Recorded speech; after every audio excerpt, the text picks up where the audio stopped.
The warning lights flashed red across the bridge of the colony ship. Hyjin stood at the command console, her hands steady despite the fear running through her veins. Outside the viewport, 3 massive alien warships surrounded her vessel like predators circling wounded prey.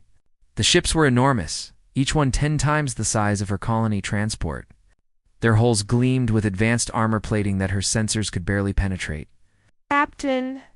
"They're hailing us again," the communications officer said, his voice tight with tension. Hyjin nodded. This was the 3rd message in the past hour. She already knew what they wanted.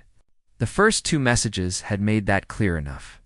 She activated the translation protocol and listened to the alien voice, cold and mechanical through the computer's interpretation. Human vessel.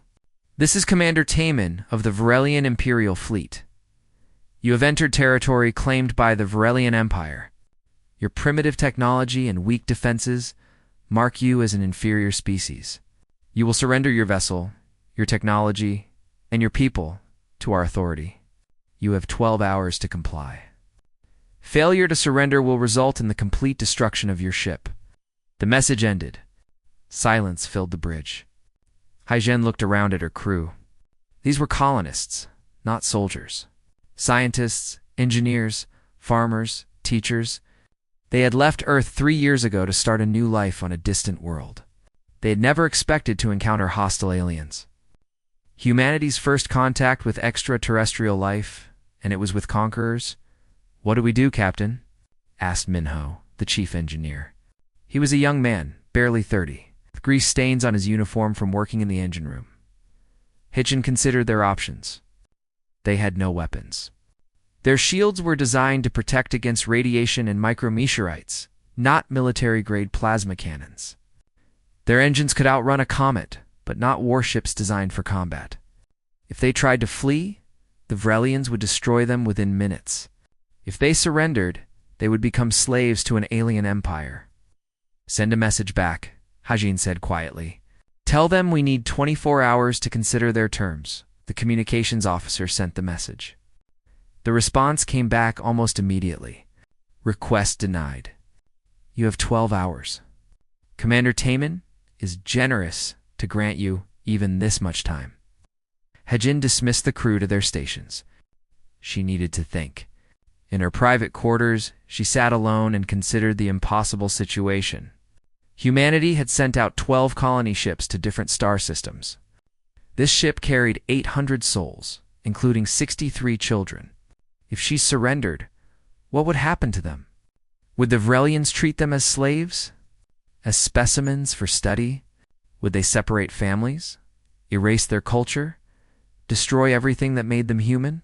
She thought about Earth, about the people back home who didn't even know aliens existed yet. The Vrelians would learn about humanity's homeworld from this ship's computers. They would find Earth, and they would conquer it just as they planned to conquer this colony ship. Humanity would become just another subject species in the Vrelian Empire. Hours passed. Hyjin made her decision. She called Minho to her quarters. The engineer arrived quickly, concern evident on his face. "I need you to do something," Hyjin said. "Something dangerous and completely against regulations." Minho listened as she explained her plan. His eyes widened with shock, then understanding, then grim acceptance. "It will kill everyone on this ship," he said quietly. "Yes," Hyjin agreed. "But it will also kill the Vrelians who came to enslave us. And it will send a message to their empire. We won't surrender. We won't become their property. We would rather die free than live as slaves." Minho was silent for a long moment. Then he nodded. "I'll need 3 hours to set it up properly. The reactor containment has multiple failsafes. I'll have to disable them all without triggering any automatic alerts." "Do it," Hyjin said. She spent the remaining time walking through the ship speaking with the crew. She didn't tell them what she had planned. Instead, she thanked them for their service, told them they had been the best crew she could have asked for, and made sure they knew that whatever happened, they had made humanity proud. When the 12 hours expired, the Varelian warships moved into boarding positions. Their hulls nearly touched the colony ship. Hyjin could see alien figures through the viewports of the nearest vessel. Preparing to cross over into her ship, she opened a channel to the Varelian commander. "Commander Temin, this is Captain Hyjin of the Earth colony ship, New Horizon. I have a response to your demands." "Transmit your surrender immediately," Temin replied. "We decline," Hyjin said simply. There was a pause. Then Temin's voice returned, filled with anger. "You dare refuse the Varelian Empire? Your arrogance will cost you everything. We will take your ship by force.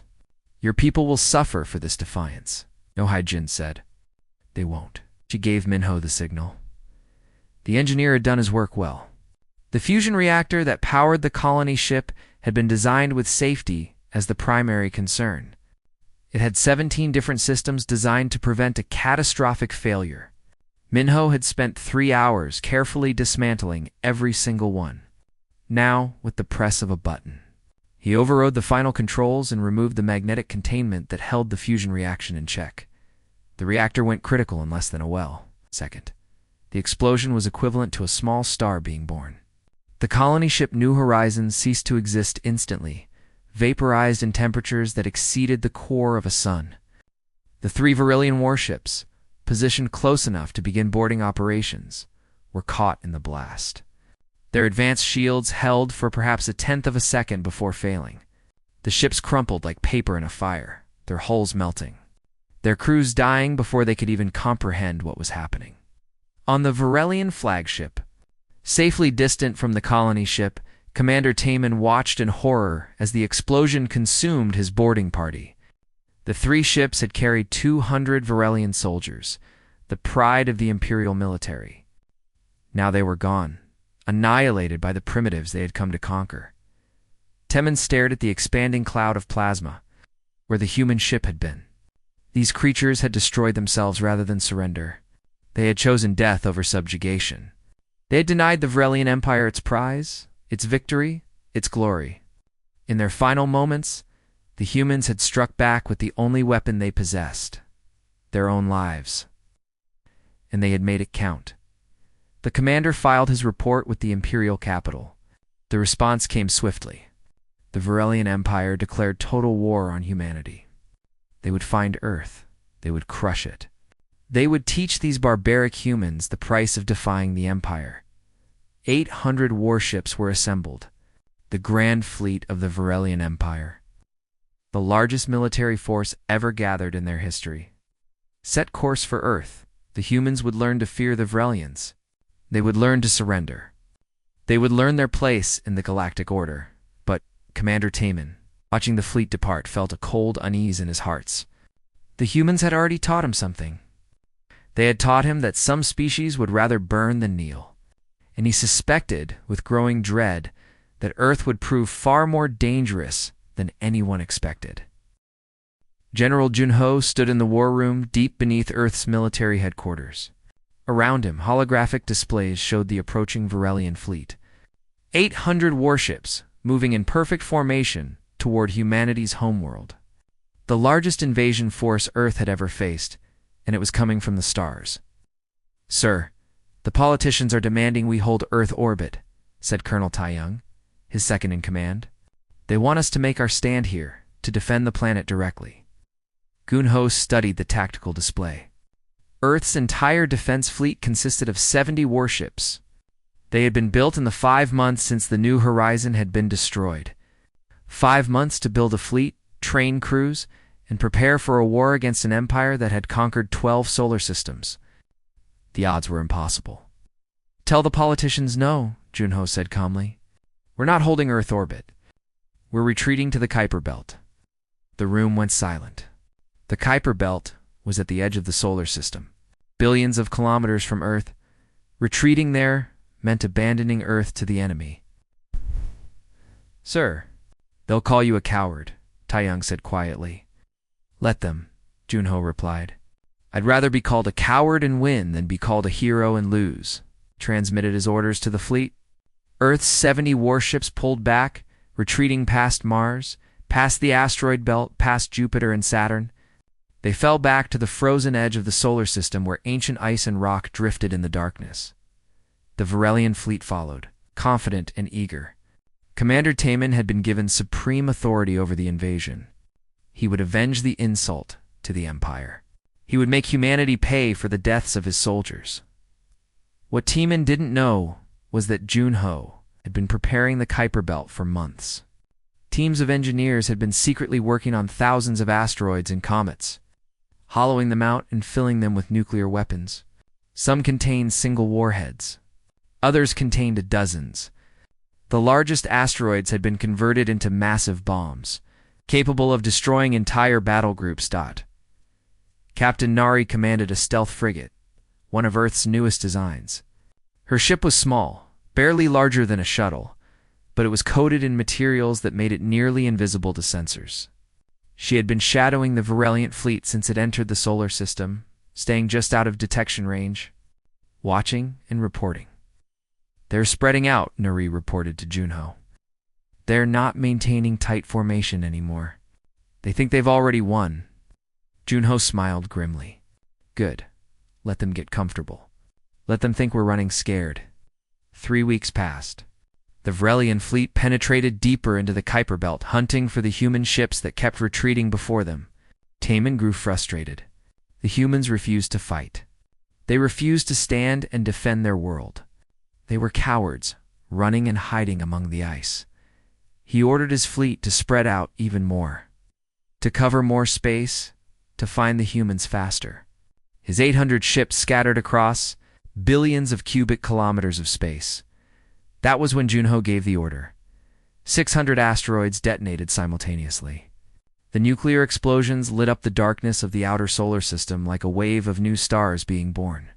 The Virelian ships, scattered and unprepared, had no time to react.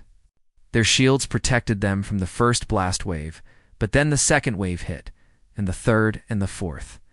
The asteroids had been positioned carefully, creating overlapping kill zones that no shield could withstand. In the space of 10 minutes, 400 Virelian warships were destroyed. The survivors frantically tried to regroup, to form defensive formations, but they were scattered across too much space. And now, Earth's fleet attacked. Not in a grand battle, but in small groups, hitting isolated ships, destroying them, and vanishing back into the ice clouds before reinforcements could arrive. Captain, Nari's stealth frigate stalked a damaged Virelian cruiser that had survived the initial detonation. The enemy ship's shields were down, its engines damaged. It was sending distress calls, begging for help. "Target their reactor," Nari ordered. "One missile. Make it count." The missile struck true. The cruiser exploded. Joining the hundreds of others already destroyed, Commander Taman watched his fleet disintegrate around him. This wasn't warfare as the Virelians understood it. This was savagery. The humans didn't fight with honor. They used traps and ambushes. They destroyed his ships and then disappeared before he could retaliate. They fought like animals, like vermin hiding in the walls. "All ships retreat," Taman finally ordered. "Fall back to the rally point. We need to regroup." But the humans didn't let them retreat in peace. Junho's fleet pursued, harassing the Virelians every step of the way. They set more traps. They launched hit-and-run attacks. They destroyed supply ships and damaged engines. By the time the Virelian fleet finally escaped the solar system, only 200 ships remained of the original 800. The news reached the Virelian homeworld and sent shockwaves through the Empire. How had the primitive humans defeated the Grand Fleet? How had they destroyed 600 warships? The Empire had underestimated humanity. The price had been catastrophic. The Galactic Council, an organization of advanced species that maintained peace among the stars, called for negotiations. Ambassador Yunji represented Earth at the peace talks. She was a small woman, barely 5 feet tall, but she had a reputation for being absolutely uncompromising. The Virelian representatives demanded compensation for their losses. They demanded territory as payment. They demanded that Earth submit to Virelian oversight to prevent future conflicts. Yunji listened to their demands in silence. When they finished, she spoke quietly. "You came to our solar system uninvited. You threatened our colony ship. You declared war on our world. You brought an invasion fleet to destroy us. and now you demand that we compensate you for your losses. The Varelian Empire must be respected, the lead negotiator said. We are a great power. You cannot simply destroy our ships without consequences. No. Then you should not have sent them to destroy us, Yenji replied. You came to conquer us. You failed. We owe you nothing but further defeat if you're foolish enough to try again. The Varelian negotiators were shocked. This was not how defeated enemies were supposed to behave. But Earth hadn't been defeated. Earth had won, and they were making sure the Varelians understood that. The peace talks collapsed. The Galactic Council tried to mediate, but Yanji refused to compromise. Earth would not pay for defending itself. Earth would not submit to oversight. Earth would not apologize for surviving. The Varelian Empire, humiliated and weakened, had to accept the reality. They had lost. The humans had denied them their conquest, denied them their revenge, and denied them even the dignity of a negotiated settlement that saved face. But the Empire was not ready to give up. They began planning a second invasion, this time targeting the scattered human colonies instead of Earth itself. They would attack where humanity was weak, where the humans couldn't use their traps and tricks. They would rebuild their strength and try again. General Junho received intelligence reports about the Varelian plans. He read them carefully and smiled. The Varelians still didn't understand. They thought humanity's defense of Earth had been desperate luck. They thought human colonies would be easy prey. Let them come, Junho said to his officers. Let them attack our colonies. They'll learn the same lesson they learned here. We don't surrender. We don't negotiate from weakness. And we make our enemies pay for every attack with blood and fire. He began sending orders to the colony worlds. Fortify, prepare. Arm every civilian. Build defenses. Make every settlement a fortress. When the Varelians came, they would find not helpless victims, but warriors ready to burn their own worlds rather than submit. The second war was coming, and humanity was ready. They had learned something from the first battle. They had learned that the galaxy respected only strength. They had learned that showing mercy was seen as weakness.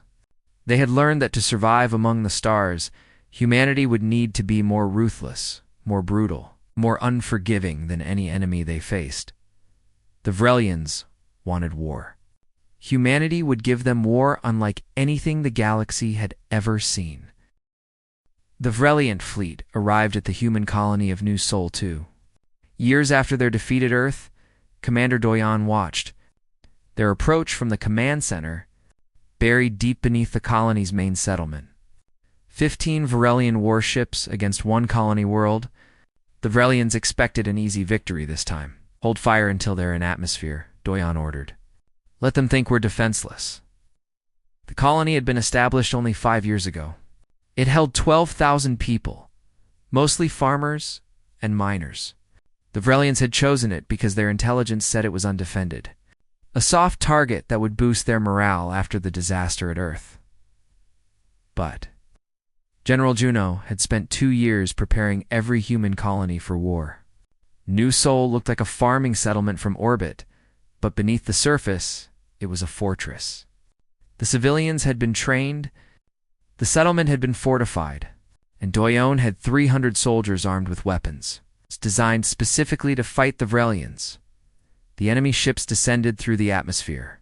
Their commander broadcast a message demanding immediate surrender. Doyon didn't respond. He waited as the ships landed in the valley outside the main settlement, as the boarding ramps lowered, as Varelian soldiers marched out in formation. Now, Doyon said quietly. The valley exploded. The humans had lined it with mines and explosives. The blast killed 200 Varelian soldiers in seconds. The survivors scattered, trying to reach their ships, but human soldiers emerged from hidden bunkers and cut them down with rifle fire. 3 Varelian ships managed to take off. The other 12 were destroyed on the ground by missiles launched from concealed positions. The 3 surviving ships fled the planet. Broadcasting warnings to the rest of their fleet, Commander Teeman received the reports from New Sol with growing rage. Another defeat. Another humiliation. How had the humans fortified their colonies so quickly? How had they known where the attack would come? He didn't know that Ambassador Yunji had been busy during the peace negotiations. She had established an intelligence network throughout Varelian space. She had recruited informants, bribed officials, and stolen military secrets. Earth knew the Varelian plans before the Varelian soldiers did. The war spread across 3 star systems. The Varelians attacked 6 more colonies. Each time, they found fortified positions and armed civilians ready to fight to the death. Each time, they won the battle, but at costs that bled their forces dry. They would take a colony, lose half their soldiers in the process, and then face constant insurgency that made occupation impossible. On the colony world of New Jeju, the Varelians managed to capture the main settlement. They raised their flag and declared victory. The humans had retreated into the wilderness. For 2 weeks, the occupation seemed successful. Then the attacks began. Jisoo had been a school teacher before the war. She taught history and literature to children aged 10 to 15. When the Varelians came, she became something else. She became a fighter. She organized the resistance with cold efficiency. Every night, Varelian patrols disappeared. Every supply depot exploded. Every communication array was sabotaged. The Varelians brought in more troops, established checkpoints, declared curfews. Nothing worked. Jisoo and her cell moved through the settlement like ghosts. They struck and vanished. They killed and disappeared. The Varelians never saw them coming. The occupation force requested reinforcements, but those reinforcements never arrived. Human raiders were attacking the supply convoys in space, destroying the ships before they could reach New Jeju. After 3 months, the Varelians abandoned the colony.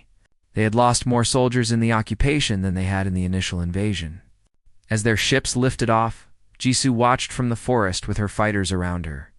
They had won not through military superiority, but through absolute refusal to accept defeat. The war was destroying the Varelian Empire from within. Their economy was collapsing under the cost of constant military operations. Their people were growing tired of sending soldiers to die fighting humans.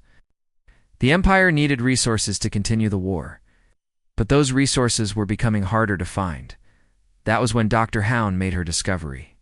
She was a scientist working on Earth's military intelligence division. She had been analyzing Varelian supply chains, looking for weaknesses. She found one. The Varelian Empire depended on rare minerals from the Taurus system. These minerals were essential for their advanced technology.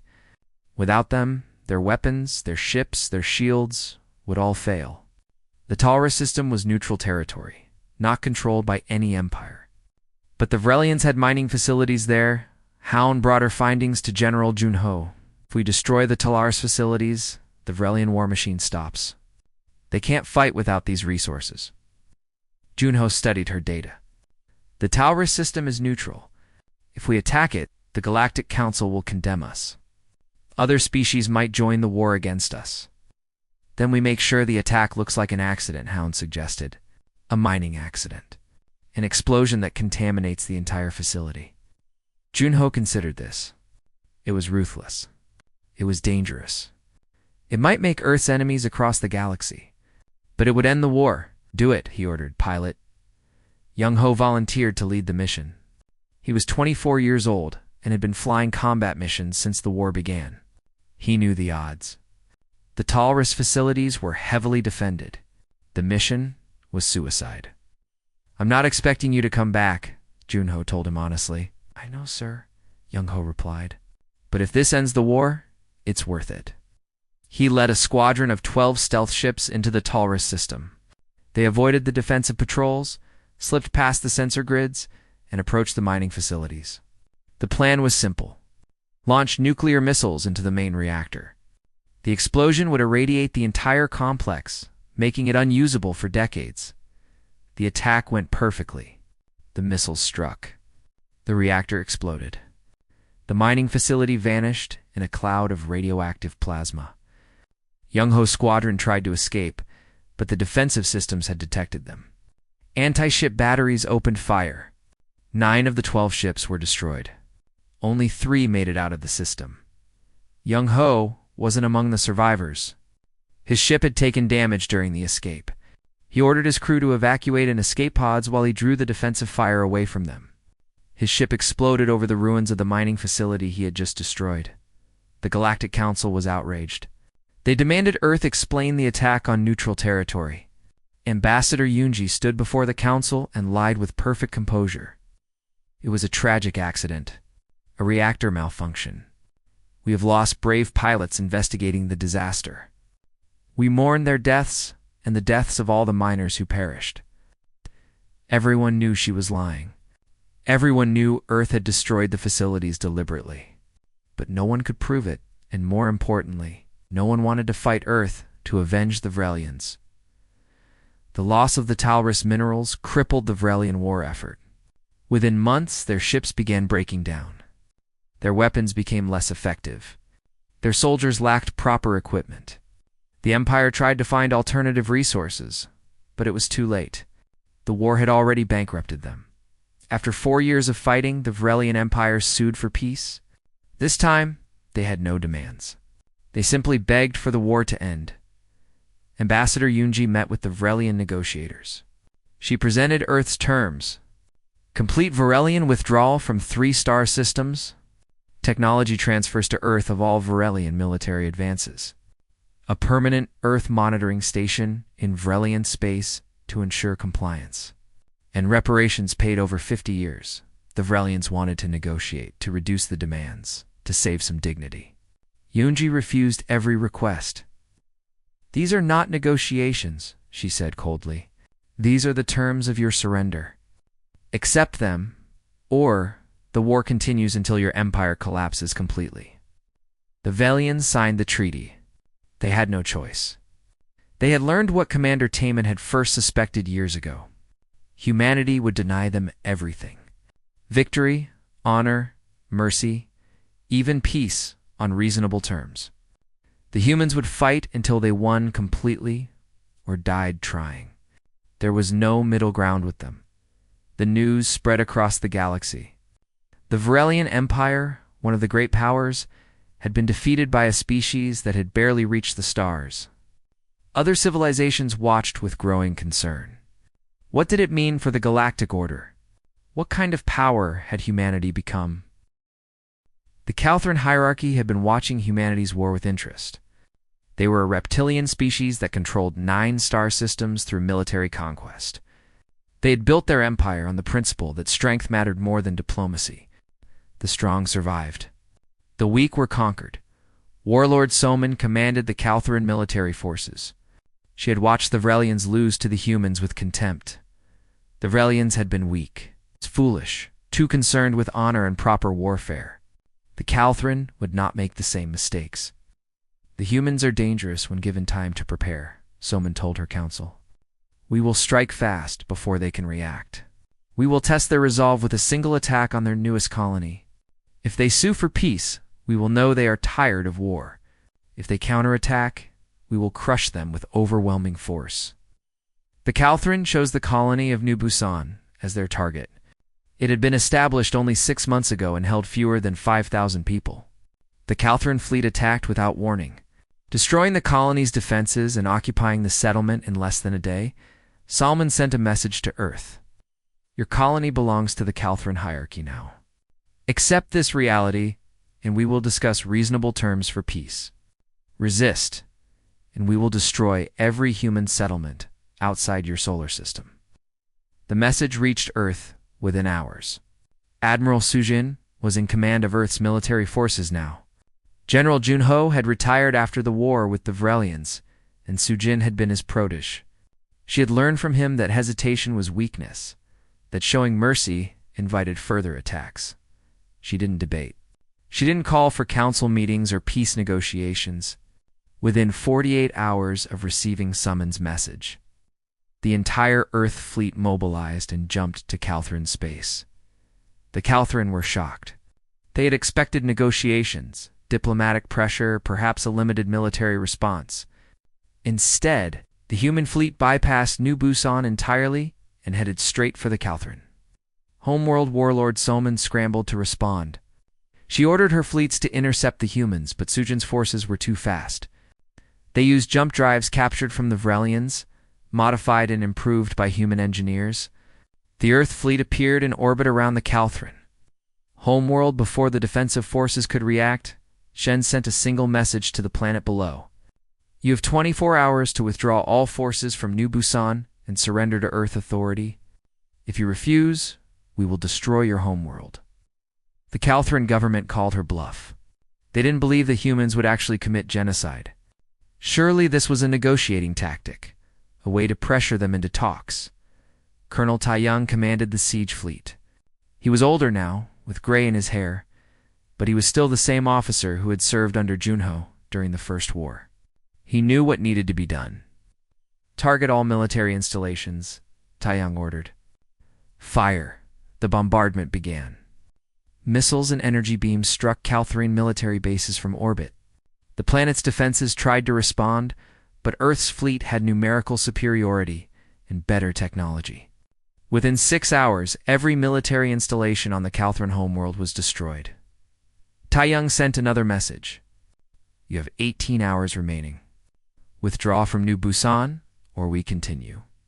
The Calthran government still refused.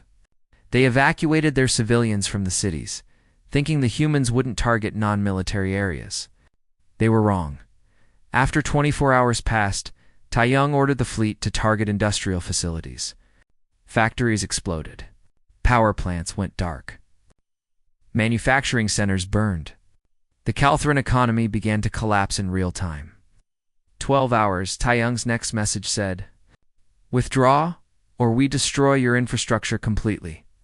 Warlord Soman tried to rally her fleets to break the siege, but every time her ships approached the homeworld, Earth's fleet would split off a portion to engage them while the rest continued the bombardment. The Calthran fleet was larger, but the humans fought with a coordination and ruthlessness that overwhelmed them. After 72 hours, the Calthran hierarchy surrendered. They withdrew all forces from New Busan. They agreed to pay reparations. To Earth, they accepted a monitoring station in their space. The war had lasted less than a week, but the Calthran had lost everything. The galaxy was stunned. The Vrelian War had been dismissed by some as a fluke, the result of Vrelian overconfidence. But the Calthran had been careful. They had been strategic, and they had been crushed anyway. Other species began to understand the pattern. Humanity didn't fight limited wars. They didn't engage in proportional responses. Attack them, and they would escalate to the absolute limit. Fight them, and you fought to total victory or total defeat. There was no middle ground. Ambassador Yunji received invitations from several species that had been victims of the variants in Calthran. They wanted alliances with Earth. They wanted protection. They wanted to be on humanity's side when the next conflict came. Kyung-mi was the head of Earth's technology division now. She had been an engineer on the defense projects during the First War. Now she led the teams that studied captured alien technology and developed improvements. She met with representatives from 6 different species, negotiating technology exchanges. We'll share our advances in missile systems, Kyung-mi offered to the Talron delegation. In exchange, we want your shield technology. The Talran were hesitant. Their shields were generations ahead of humanity's. But they also remembered what happened to the Calthran. They agreed to the exchange at Earth began to prosper. The technology trades brought new advances. The alliances brought security. Human colonies expanded across 12 star systems. The war reparations from the Vrelians and Calthran funded infrastructure projects. Humanity was becoming a major galactic power, but there were those who resented Earth's rise. The Vrelian Empire, reduced but not destroyed, still harbored hatred for humanity. Commander Taman, now an admiral, had not forgotten his defeats. He had spent years rebuilding the Vrelian fleet in secret, hiding ships in remote systems, training soldiers in hidden bases. He approached 3 other species with a proposal: the Drath Confederacy, the Yoltan Collective, and the Shen Republic. All 3 had reasons to fear or hate Earth. Together, they could muster over 2,000 warships. Surely that would be enough to crush humanity once and for all. The coalition formed in secret. They planned to strike Earth simultaneously from 4 directions, overwhelming the defenses before humanity could respond. They gathered their fleets at hidden rally points. They were confident this time. They didn't know that intelligence officer Sun He had infiltrated their communications. She was part of Earth's expanded intelligence network, the one Ambassador Yunji had started years ago. Sun He had learned to speak 4 alien languages fluently. She had contacts in all 4 coalition species. She knew about the plan before the coalition admirals had even finalized it. Her report reached Earth 6 months before the planned attack. President Yuna called an emergency meeting of Earth's military leadership. Admiral Junho came out of retirement to advise them. "We can't let them attack first," Sujin said. "We need to strike before they're ready. Attacking for species simultaneously is risky," another admiral argued. "We could make enemies across the galaxy." "We already have enemies," Junho said quietly. "These 4 species are planning to destroy us. Waiting for them to attack first just gives them the advantage. We strike now, we strike hard, and we end this before it becomes a real war." President Yuna made the decision. Earth would launch a preemptive strike against all 4 coalition members. It was aggressive. It was ruthless. It was exactly what the galaxy had come to expect from humanity. The orders went out to the fleet. Admiral Su Jin took command of the operation. The largest military action in human history was about to begin, and this time, Earth wasn't fighting to survive. Earth was fighting to win so decisively that no one would ever dare attack them again. The strike would come in 3 days. 3 days for the fleet to position itself. 3 days for the coalition species to realize their plans had been discovered.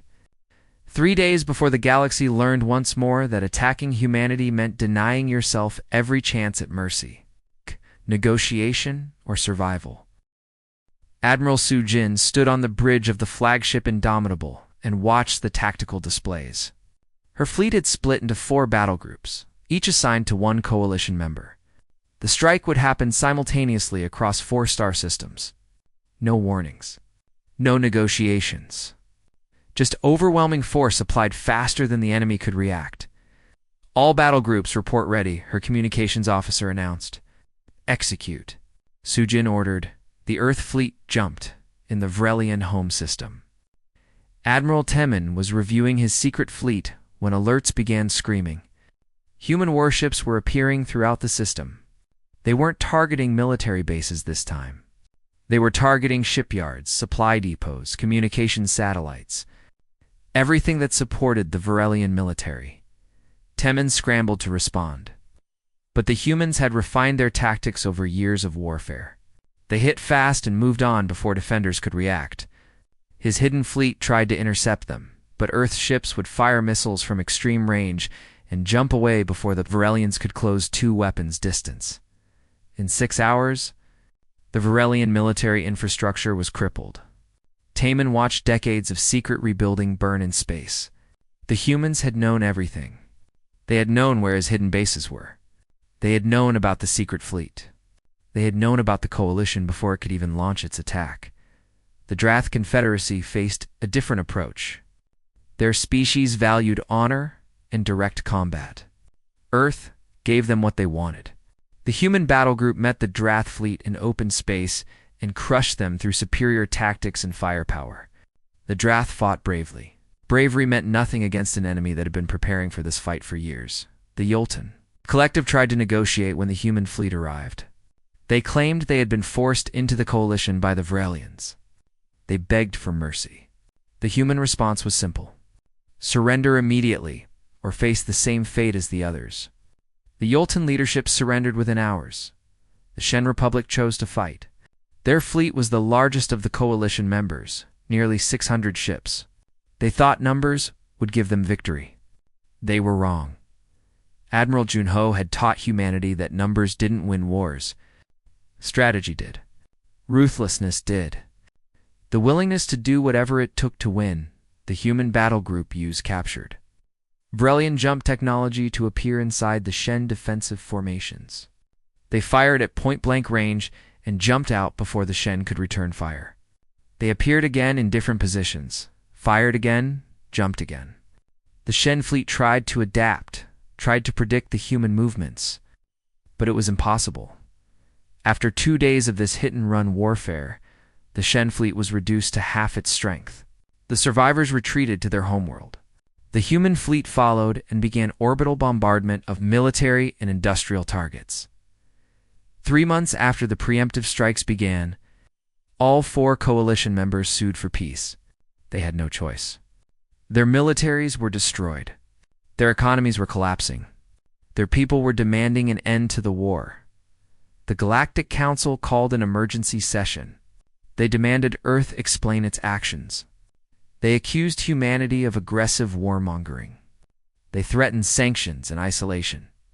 Ambassador Youngji, now old but still sharp, stood before the assembled species and spoke clearly. 20 years ago, humanity reached for the stars seeking peace and cooperation. The Vrelians responded by trying to enslave us. We defended ourselves. They declared war. The Calthuran tested our resolve. We crushed them in less than a week. Now for species conspired to destroy us in secret. We ended their threat before they could attack. She looked around the chamber at the alien representatives. You taught us how the galaxy works. You taught us that the strong survive and the weak are conquered. You taught us that showing mercy is seen as weakness. You taught us that the only language the galaxy respects is an overwhelming force. You have created something you now fear, she continued. You created a species that will never back down, never surrender, and never give an enemy a second chance once they've proven themselves hostile. You wanted us to play by galactic rules? We learned those rules. We just play them better than you do. The council chamber was silent. The alien representatives shifted uncomfortably. They knew she was right. Humanity had learned from them, had adapted to the harsh reality of galactic politics, had become what they needed to be to survive. Earth will not submit to sanctions, Yanji said. We will not limit our military. We will not apologize for defending ourselves. You have 2 choices. Accept us as we are, as a power that will not tolerate threats, or try to destroy us and learn the same lesson the Vrelians, Calthrin, Drath, Yolton, and Shen learned. She left the chamber. The council debated for weeks, but ultimately did nothing. No one wanted to fight Earth. The cost was too high. The risk was too great. Years passed. The galaxy adjusted to the new reality. Humanity controlled 30 star systems now. Earth's alliances grew stronger. The technology exchanges continued. Human colonies prospered. Captain Jihoon served as a diplomat now, having retired from military service. He traveled to different species, explaining humanity to those who wanted to understand. Many asked the same question. Why were humans so ruthless? Why did they fight with such ferocity? Because we would rather die taking our enemies with us than live under their rule, Jihoon explained patiently. We've seen what happens to conquered species in the galaxy. They become slaves, experiments, resources to be exploited. We decided that would never be us. We would rather burn the galaxy down than submit to conquest. Some species understood. They became allies, partners who respected the mutual understanding that neither would threaten the other. Other species kept their distance, wary of humanity's reputation but unwilling to risk conflict. The Varelian Empire never recovered. Admiral Temin died old and bitter, having spent his life trying and failing to defeat humanity. The Calthuran hierarchy reformed, abandoning their conquest-based society. The coalition species rebuilt slowly, having learned their lesson about attacking Earth. 15 years after the Coalition War, no one had attacked Earth. The galaxy had learned what the Vrelians had paid so dearly to discover. Do not attack the humans. They will deny you every final chance.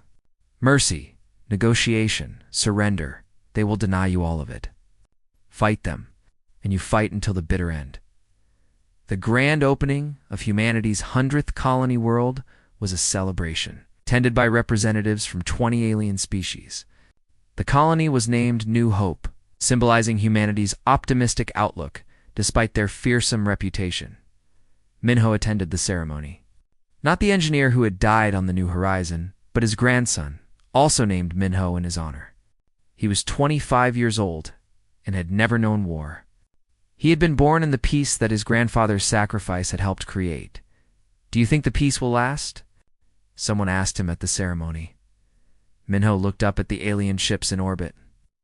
at the mixed crowd of humans and aliens celebrating together. As long as everyone remembers the cost of war with us, yes. We built this peace on fear. That's not ideal, but it's honest. Your people are frightening, the alien observer said. We are, Minho agreed. We had to be. The galaxy made us this way. We wanted to explore the stars and make friends. Instead, we learned to survive by being more dangerous than any enemy we faced. He paused, watching children play in the colony square, human and alien children together. Maybe the next generation can be different. Maybe they can build a galaxy where you don't need to be terrifying to be safe. But my generation, we had to fight for that chance. We had to teach the galaxy to leave us alone. The celebration continued. Music played. People danced. The colony world orbited a sun 800 light-years from Earth, and yet it felt like home. That was humanity's achievement. They had made the stars safe for their children by being willing to burn down anyone who threatened them. President Yune gave a speech at the ceremony. She was the fourth president since the wars began, representing a new generation of human leadership. We stand here today because our ancestors refused to surrender. They refused to accept conquest. They built a civilization in the stars through sacrifice and determination. We honor them by maintaining the strength they created, by never forgetting the lessons they learned.